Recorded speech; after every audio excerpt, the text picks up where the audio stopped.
Dear students, तो हमारा topic जो चल रहा है वो है popular moment struggles and moments. तो इसमें हमने नेपाल और बोलिविया के बारे में पढ़ा कि वहाँ दो तरह की मोमेंट्स चली थी। तो नेपाल में मैंने आपको पहले ही बता दिया है कि एक मोमेंट चली थी किसके लिए, डेमोक्रेसी को रिस्टोर करने के लिए। और बोलिविया में क्या हुआ था कि वहाँ जो एक कॉमन काज था, जो पानी था उसको एक प्राइवेट कंपनी को गवर्नमेंट ने दे दिया था। तो उस कंपनी ने पानी की जो कीमतें थी वो 4 गुना बढ़ा दी थी। तो हर एक आदमी को उसमें सफ़र होना पड़ा। तो इसके लिए वहाँ एक स्ट्रगल चली। तो देखिए, हम आज करेंगे ये मोबिलाइजेशन एंड ऑर्गेनाइजेशंस।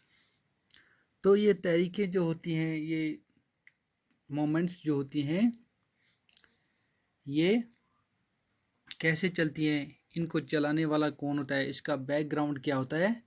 तो इस टॉपिक में हमें ये पढ़ना है कि नेपाल और बोलिविया में जो मोमेंट चली वो किस मकसद के लिए चली।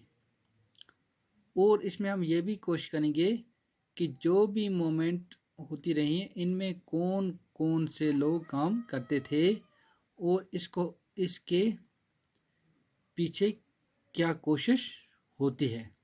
सबसे पहले हम नेपाल की बात करेंगे। तो नेपाल में जो ये मोमेंट शुरू हुई, ये किस तरह से शुरू हुई, तो इसके पीछे कौन लोग थे, क्यों शुरू हुई। तो इसका ये नेपाल की जो मूवमेंट थी वो PSA ने शुरू की थी। SPA ने शुरू की थी। SPA का मतलब है 7 पार्टी अलायंस।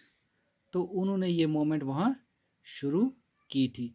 तो जो भी वहाँ 7 पॉलिटिकल पार्टीज थी उन्होंने अपनी एक यूनियन बनाई। तो जितने भी उसके पार्लियामेंट मेंबर थे, इन सब लोगों ने मिलकर एक मुहिम मूवमेंट चलाई और वहाँ स्ट्राइक उन्होंने शुरू की। ऐसा भी नहीं है कि इस मूवमेंट को सिर्फ SPA ही ने चलाया, बल्कि वहाँ पर दूसरी ऑर्गेनाइजेशंस भी थी जिन्होंने इस मूवमेंट थी तो इसमें SPA का साथ दिया। जैसे वहाँ पे एक दूसरी पार्टी थी जिसका नाम कम्युनिस्ट पार्टी था। तो कम्युनिस्ट पार्टी जो है वो पार्लियामेंट को डेमोक्रेसी जो है उस पर यकीन ही नहीं करती और वो डेमोक्रेसी को मानती नहीं।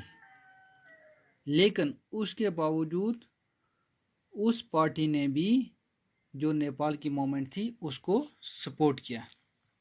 इसके अलावा वहाँ जो लेबर यूनियंस थी, टीचर्स थे, लायर्स, ह्यूमन राइट्स ग्रुप्स थे, स्टूडेंट्स थे, तो उन सब ने इस मूवमेंट को सपोर्ट किया। इस तरीके से नेपाल में जो मूवमेंट चलाई गई, इसमें बहुत तरह के लोग थे, तभी ये मूवमेंट सक्सेसफुल हुई। तो लोगों का साथ है। इसके बाद हम बात करेंगे बोलिविया की। किसकी बात करेंगे? बोलिविया की। तो बोलिविया की बात यह है, बोलिविया में जो था कोई भी पॉलिटिकल पार्टी ने इस मोमेंट में हिस्सा नहीं लिया। जो इस मोमेंट को लीड कर रही थी, कोई भी पॉलिटिकल पार्टी जो थी वो इस मोमेंट को लीड नहीं कर रही थी। बोलिविया की जो ये मोमेंट चली उसको हम बोलिविया वाटर वार कहते हैं। इस मोमेंट को आम लोगों ने चलाया। इस मूवमेंट को आम लोगों ने चलाया और इसमें जो प्रोफेशनल थे उन्होंने हिस्सा लिया। प्रोफेशनल जैसे इसमें लायर्स थे, डॉक्टर्स थे, मिडिल क्लास के लोग थे, अच्छा फैक्ट्री वर्कर्स थे, students from the university of Columbia थे।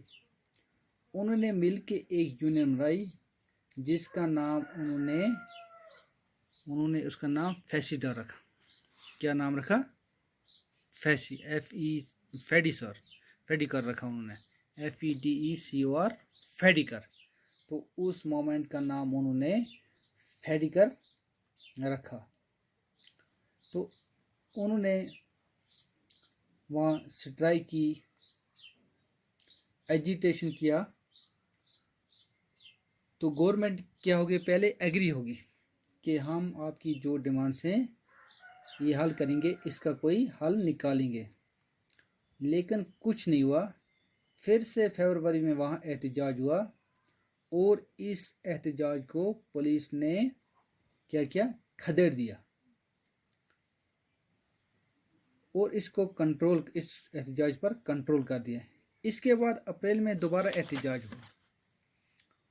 अप्रैल में क्या किया, गवर्नमेंट ने मार्शल लॉ लगा दिया, मार्शल लॉ, ताकि इस एहतजाज को या तो कंट्रोल किया जाए या बिल्कुल ख़त्म किया जाए।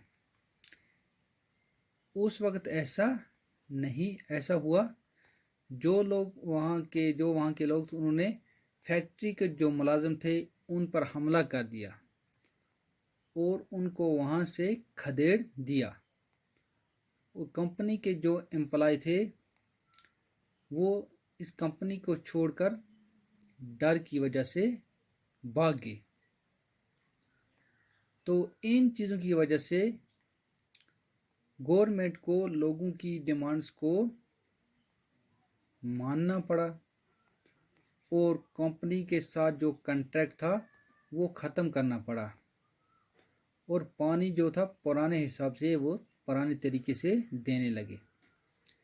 इस तरीके से हमने दो एग्जांपल्स देखी, पहला एग्जांपल जो था वो नेपाल का और दूसरा एग्जांपल जो था वो बोलीविया का था।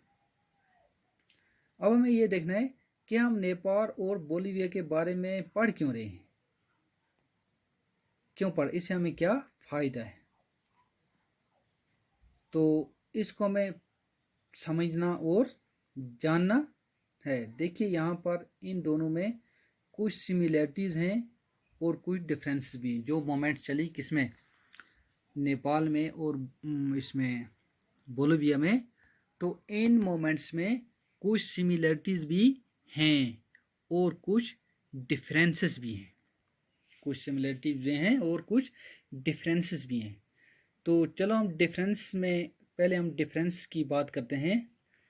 डिफरेंस में ये है कि नेपाल में जो स्ट्रगल हुई वो स्ट्रगल किसके लिए थी, वो डेमोक्रेसी को रिस्टोर करने के लिए हुई। लेकिन बोलीविया में जो स्ट्रगल हुई वो एक स्पेसिफिक